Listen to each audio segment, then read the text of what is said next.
Gracias, Gustavo, por estar aquí. Te escuchamos. Buenos días y bienvenido de nuevo. Carmen Auditorio, hubo fiesta ayer en el PRI porque ya formalmente José Antonio Meade es precandidato a la presidencia. Se especulaba si iba a haber un segundo y finalmente se confirma que será solo José Antonio Meade, irá solo como lo ha hecho el PRI en los últimos años. Y bueno, ahí estuvo incluso la exgobernadora de Yucatán, Ivonne Ortega, quien en su momento criticó el proceso de selección de candidato, pero al final la semana pasada le otorgó su apoyo. Fue un domingo de rituales, de simbolismos. Vamos a revisar quiénes estuvieron de liturgia, como dirían los diría clásicos, diría el Peña, ¿no? totalmente. Y pues eso, vamos a ver cómo José Antonio Meade revive esto que ya en su momento vivió Enrique Peña Nieto en diciembre de 2011. Ahora le toca al ex secretario de Hacienda, quien en menos de una semana dejó la Secretaría de Hacienda y consiguió los apoyos priistas. Finalmente ayer precandidato y obviamente será el candidato a la presidencia, se confirmará en las próximas semanas. Pero vamos a escuchar lo que dijo ayer, parte de su discurso. Prometió convertir a México en una potencia mundial y aprovechó para destacar el trabajo del presidente Enrique Peña Nieto, por si quedara alguna duda que es el candidato del presidente Peña Nieto. Vamos a escuchar. Llevaremos a México al lugar de potencia mundial que le corresponde. ¡Vamos a ganar!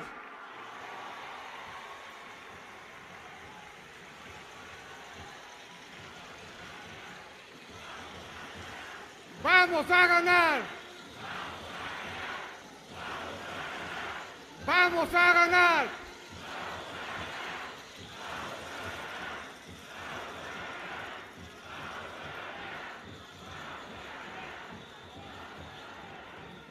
Hoy México tiene un mejor presente y futuro gracias a un liderazgo claro, reformas que habían esperado por décadas se concretaron con diálogo y con la voluntad transformadora de las mujeres y de los hombres del PRI. Este impulso reformista fue posible gracias al talento, la sensibilidad de un gran mexicano, de un arquitecto del cambio, que logró que hoy tengamos 3.300.000 nuevos empleos con seguridad social para nuestras familias, que nuestros hijos tengan un futuro con educación, salud y bienestar.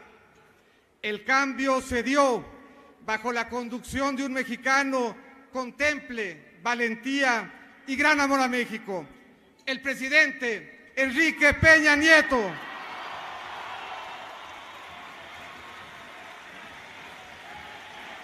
Peña, Peña.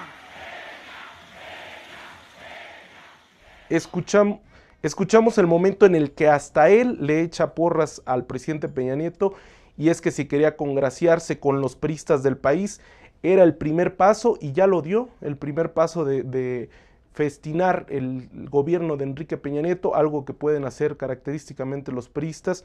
Y bueno, dice que no hay que demolerlo todo, pide a los próximos votantes que apuesten por la experiencia que asume tener él después de haber pasado por varias secretarías desde el gobierno de Calderón, recordemos, y en el actual gobierno de Peña Nieto, donde estuvo en la Cancillería, en la Secretaría de Desarrollo Social y por último en Hacienda. Vamos a escuchar qué dice sobre la experiencia y no la ocurrencia, en una clara referencia a López Obrador, que lo vuelve a referir más adelante, pero siempre sin mencionar su nombre.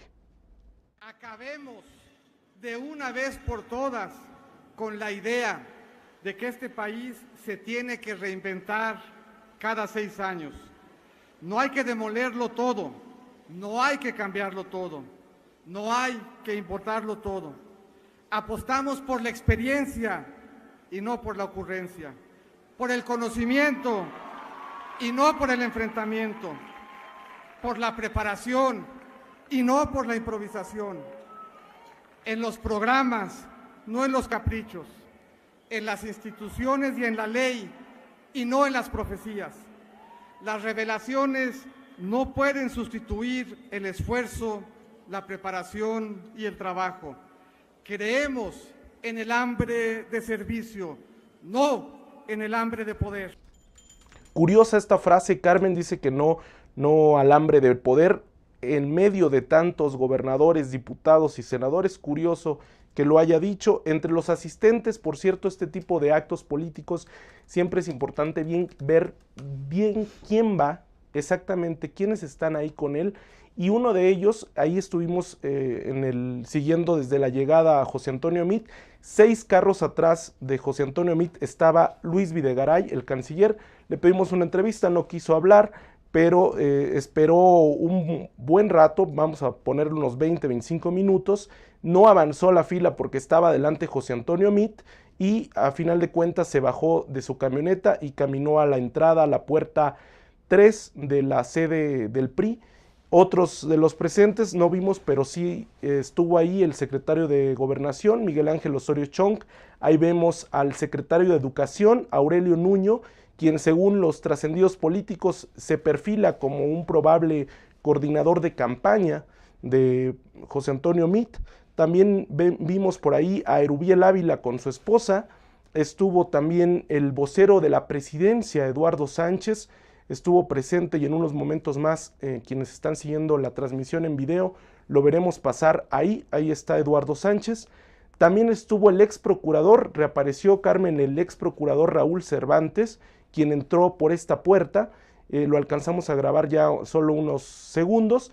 Y bueno, estuvieron muchísimos más, gobernadores de todos los estados priistas, y sorprende la presencia, y es una eventual confirmación, pero sorprende la presencia del gobernador de Chiapas, Manuel Velasco, quien estuvo y se reunió al final junto con el resto de los gobernadores priistas con José Antonio Meade. Así es que hubo una amplia variedad de políticos, sobre todo priistas, pero el Partido Verde ya se está prácticamente alineando con el eventual candidato del PRI. Un momento clave del discurso ayer de José Antonio Meade es el momento en el que habló de corrupción. Solo una mención hizo y esto fue lo que dijo. Habrá un combate frontal y definitivo a la corrupción. Ni un solo peso al margen de la ley. Ningún privilegio más que el de ser mexicano. Es curioso esta frase porque lo dijo en presencia de personajes señalados precisamente por temas de corrupción, como el líder del sindicato de los trabajadores petroleros, Carlos Romero de Champs. Y bueno, también se refirió, como les decía hace rato, a su contendiente Andrés Manuel López Obrador, a quien ya lo ha empezado a identificar. De hecho, ayer hay una entrevista que se publica en El Heraldo al respecto. Ya lo ha identificado como quien siembra odio y así se refirió ayer. El que siembra odio cosecha soledad. He trabajado los últimos 20 años por México. Mi trabajo explica lo que soy y lo que tengo. Trabajemos juntos. Vamos a ganar la presidencia de la República. Pues ahí estuvo parte del discurso de José Antonio Meade. Hay que agregar nada más que hubo como los tradicionales actos del PRI en la sede nacional cuando quiere mostrar su músculo. Hubo bastantes personas transportadas, alcancé a contar al menos 50 autobuses estacionados en las inmediaciones del PRI, hubo transportados desde diferentes estados, incluso hubo gente que además decía que venía de Jalisco por parte del gobernador Aristóteles Sandoval. Eso es lo que comentaba la gente a la hora de entrar. No todos alcanzaron a entrar, ese es otro dato, porque hubo un momento en que cerraron las puertas y ya no permitieron los accesos porque por cuestiones de protección civil, pero a final de cuentas pues muestra el PRI su músculo y revive esta maquinaria que activó exactamente en diciembre de 2012. 6 años después han cambiado el Peña presidente por el Pepe presidente, esta porra curiosa de los simpatizantes, pero siguen siendo los mismos quienes están detrás del telón. Carmen, es la información esta mañana. Gracias, Gustavo Sánchez, por esta crónica que nos haces de lo que ocurrió este fin de semana con este registro ya formalmente como precandidato único del PRI a la presidencia de la República de José Antonio Meade. Gracias, Gustavo, y seguimos en el tema. Una pequeña